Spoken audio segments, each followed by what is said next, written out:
Anticipated that I should give you an update on tonight. As the board knows, we now have an emergency shelter in town at one of our hotels at the Comfort Inn. So I wanted to give, and I know that you know that I've given you some updates over the weekend, but I wanted to give you a fuller update tonight, and as well as give the community an update, because aside from the press release and the social media post, this will be the first time the community's heard directly from me. So I'd like to start at the beginning, if you don't mind, even though some of this will be a little bit redundant, and happy to try to answer any questions I can at the end. So just to be very clear with the public, the town was first notified about this from the state last Thursday, October 12th. So we were just recently notified on Thursday. When I got that notification via email, I immediately called up our emergency shelter team, because we actually put a team in place just a couple weeks earlier because we've seen what happened in Middleborough and some other towns, so we were trying to be proactive. On that team, we have the fire chief, the deputy fire chief, police administrative lieutenant, health agent, building inspector, school superintendent, assistant school superintendent, town accountant, assistant town administrator, town planner, and myself. So we got, I think, every single base covered. The key thing to understand here is that it was the hotel, one of the 3 hotels in town, the one hotel voluntarily decided to opt in to the state's emergency shelter program. The other 2 hotels did not opt in. So there's only one hotel that chose to participate in that program. The town had absolutely no say in that decision. So I want to just repeat that again, because there's been questions, why is the town doing this, or why did the town decide to? We didn't decide to do anything. The hotel decided to participate. There's an emergency shelter program in the state because there are people in need, and once that gets activated with the state, then things happen, and then the town has to deal with aspects of that. As of today, again, it's Tuesday, October 17th right now. We currently have 26 people in the hotel, 11 adults and 15 children. Currently, the state has reserved 20 rooms at the hotel for this purpose, but it's my understanding the state will most likely be reserving all 101 rooms at that hotel by the end of the month. So that's the number of rooms, 101 rooms. The hotel's maximum capacity, so the number of people, pursuant to the town's occupancy certificate, is 260. So again, there's currently only 26 people in the hotel, currently only 20 rooms reserved. Most likely all 101 rooms will be reserved by the end of the month. The maximum capacity is 260. The people staying at the emergency shelter could be American citizens. They could be Massachusetts residents that just for whatever reason are in a phase in their life where they qualify and are in need of emergency shelter like this. And they could also be migrants from other countries. It can be a combination of both. It's not all necessarily one or the other. Now, one question, and I guess more of a comment that I've heard from a number of folks, is asking about why, and I use this word in quotes because this is the term that's being asked, is why are we funding and subsidizing illegal immigrants or illegal people? So I want to clarify that everybody in this hotel and in our emergency shelter and all the emergency shelters are either American citizens or they're migrants from other countries that have legally entered the country and have legally followed the asylum process. So I just want to be really clear about that. These are people from other countries that are fleeing unsafe or violent situations and trying to save their families, and there's a legal process where you can enter the country and seek asylum. That's who are being cared for here. They're not, quote unquote, illegal. The National Guard is on site at the hotel to help with certain logistics, and especially to be the go-between between the people staying there and the hotel management. So the front desk isn't just besieged with lots of requests. So they're there to really help coordinate things. They're also going to try to assist in arranging transportation that might be needed to help take people to important appointments. They're going to try to help with coordinating the access of medical care, signing them up for things, insurance or mass health, and also assisting in sort of connecting and coordinating any potential school-age children and families to our school department. The people in the shelter have to abide by all the hotel rules, and the National Guard Master Sergeant who I spoke with was very clear that if anyone doesn't abide by the rules in the hotel, they have to leave. And he said that based on his experience, he's overseeing a number of these shelters across the state. There have been zero problems with any guest staying there because they don't want to lose the opportunity they have to stay in these shelters. So there have not been any problems. Everyone is being screened by State Department of Public Health nurses, and they're going to screen them for a variety of things, and they're also going to make sure that all their vaccinations are either up to date or they will get vaccinated. So I want to be clear about that because that's another question that I've heard about. The state is providing food for all the residents, 3 meals a day, so that's one thing we do not have to worry about. We don't have to worry about providing food. The state is taking care of that.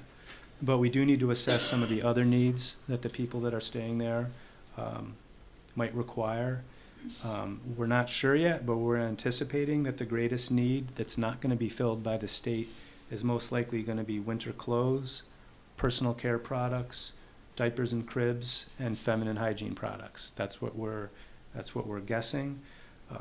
Many in our community and our neighboring towns have offered to help and have offered to donate. But I want to be clear that the first thing we need to do is assess exactly what the needs are before we start requesting collections from anybody. We need to know what we need first before we take any other action. Our new assistant town administrator, who you just met, Courtney, is going to lead that effort in assessing the needs. And then if we do need any kind of public donation process, Courtney will help coordinate and lead that effort. She's also looking at compiling a list of private organizations, whether it's private businesses, nonprofits, et cetera, to see what they're willing to provide, and she's going to start an inventory of that. So there'll be more info to follow. So again, for the public, we really appreciate people's offering to help donate food and other things, but we're going to wait, figure out exactly what we need before we go down that road. From a financial perspective, I think it's possible the town could lose some rooms tax revenue. I've heard anecdotally that the state may stop paying the rooms tax after a period of time for these stays. That has not been officially confirmed to me yet, and that we have asked for clarification on that. If that's the case, that'll certainly be disappointing, and we'll have to quantify exactly what that loss will be. Our school department is working very closely with DESE, the Department of Elementary and Secondary Education, so that they can prepare for any potential school-age children, because there are children that are currently in the shelter. I want to stress our school department is completely on top of this situation. They're working closely with DESE. They're working closely with our regional response coordinator, which we have from the state. I should have mentioned that earlier. The Department of Public Health has provided us with a regional response coordinator. So the school's on top of their piece. One thing that I'm not quite clear on yet is if we do have school-age children that ultimately get enrolled, and if there is some state funding that might follow. I don't know if that funding is actually going to cover the actual expenses that the school department is going to incur for those kids, so we'll just have to wait and see how that shakes out. So really in closing, again, I want to just stress this was not a decision that the town of Rockland made, not a decision that the board made, I made, or anybody else in town. We do not have the ability to opt out of this program. This is a state program. It's still rapidly evolving. The state itself is still figuring this out as they go along, which has been evidenced by some of our interactions with the state. They're doing their best. While I have received a few nasty phone calls from just a few residents, I really am hoping that the majority of our community is going to be kind and compassionate and will come together to help these needy families and welcome them to our community. That's my hope, and I think that's the hope of the board as well.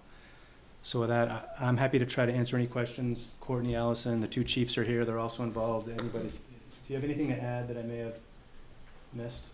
No? All right, so happy to try to answer any questions. I hope that was helpful. Yeah, anybody have any questions or concerns? I know, Doug, in a couple conversations that you and I had, I feel pretty comfortable that you answered all the questions that I brought forward from residents in the community. It was pretty thorough as far as what's been brought to me with some of the concerns. You touched upon the vaccination. You touched upon, you know, the nature of how these people came to be there, and what it consists of, what that population consists of, and what the maximum capacity of it is. So, you know, I would just caution everybody. There's been a lot of rumors and conjecture on social media, and a lot of nastiness. Social media for me, it's not a news source, and it shouldn't really be for anybody else. It's a lot of misinformation. So if anybody is really looking to get involved, obviously they can reach out here. But if they're looking for the information, Doug just gave the information. That's the information that we have at this time. And you know, there's the most transparency, you know, as far as the situation goes. I mean, that was every single thing that we've seen so far. So that anybody else have any questions, comments, concerns? Yeah, you know, people are asking me how long the situation is going to last there. Yeah, that is unclear. We don't have a firm end date. The National Guard talked about a six-month deployment, but that was just the Guard. I've not heard of any end date from the state. I don't think they know yet. I should have added earlier too. I'll continue to give updates at every board meeting to the extent there are any updates to give. I'll make sure, at a minimum, I'll give updated numbers, and we're going to try to have some weekly meetings with our regional coordinator, and our staff will continue to work on this continually. And if I get any updates, I'll push them out publicly, and I'll give updates at our meetings here. Another thing, some people were asking about what power our board has to change the situation through licensing, because they say the hotel zone was not licensed or zoned for this purpose. So can you speak a little to that? Yeah, you really don't have any authority to stop the emergency shelter program. And I think if the board were to try to revoke, you know, a local license, I think you would be slapped with sanctions and litigation from the state immediately. Yep. There, and I could double and triple check this with the building commissioner today. The hotel is in full compliance with all the codes and zoning and everything else. They're in compliance. You know, the fire chief, you know, and the deputy made sure that everything with the fire suppression system and all the life safety, you know, things that are required, that everything is up to date. And so, yeah, so no, we have no ability to opt out, and I would not recommend you try to take some action to revoke a license of a business because of a state emergency shelter program that's authorized by a state of emergency by the governor, because I think that's a recipe for disaster. Yeah, well, thanks for clarifying. I'm just kind of getting community questions out in the open. Sure. And I should also say, I personally know how giving this community is, because when our house burnt down, I mean, our neighbor's garage was full of clothes and toys and stuff for our kids. It was unbelievable. There's a food program for us. I mean, I just know how giving this community is and compassionate. So that's a great point. I fully agree, and I don't know that I mentioned it in my comments, but some of our neighboring towns have also offered to help as well. So, you know, I think there are a lot of resources out there. And I would just like to thank you, for so quickly mobilizing all of the departments and all of the departments coming together, because this was a great influx of new activity. And the big thing is, in order to be able to move forward cohesively, that was very important. So I just want to thank you, and to thank you for the update. Yeah, no, I appreciate that. That's no problem. I mean, it's easy for me to call a meeting. I mean, it's the team, it's the people there. You know, starting with the two chiefs right in the back, that we're fortunate to have great people working for the town. And all the better now that we have a fuller team too, That's to right. be able to accommodate all of all that's new. So thank you. Anybody else? Yeah, could you, this rooms tax, did you say that you expect that it will continue for a little while and then stop, or could you just repeat that? That's what I've heard anecdotally, is that the state will pay the rooms tax on these emergency shelter rooms for some period of time. I've heard 30, 60, 90 days. It seems to move. But then after whatever that cutoff time is, then the state is going to stop paying the rooms tax. And so that's what we need to get clarification on, and what that fiscal impact will be to the town with a loss of local receipts. what they pay, will that be based on the hotel being fully booked for those 30, 60, 90 days? Because that will actually be more Yeah. than what it. Yeah, Yeah, it's a good point. I follow what yeah. you're saying. Yeah, so I mean, so what you're saying is say at the Because end it's of not the usually month, fully booked, yeah. say at the end of the month, they're fully booked, and we get that fully booked rooms tax for 2 or 3 months. How does that compare? But it all depends on how long this goes on for, Right. right? If Yeah. this lasts, Right. I'm just 3 curious to know years. if how Yeah. that's gonna right, shake me out. too. Yeah. And that was one of the questions we specifically asked at our first regional response coordinator meeting, and they're gonna get some answers on that. In the short, we could be in the positive, but in the Could be, long, yeah, could be positive in the short Yeah. term and negative in the longer term, yeah. Yeah. And Maybe. would the tax be based on the high rate that I'm hearing that they're, I don't know that it's necessarily a high rate. I'll have Okay. to find that out. okay. Yeah, that I don't know that. Because typically the government will pay like the list price on the room. Because when you go into the hotel, you see on the door, like, it's like $300-400 a night. You're like, it's no way I'd pay more than 120 for this room.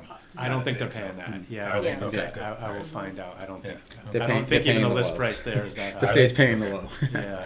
That's- But that's if good. this does, So, yeah, if they do stop paying and this lasts for a long time, then we'll obviously be losing revenue. right, okay. Anybody else?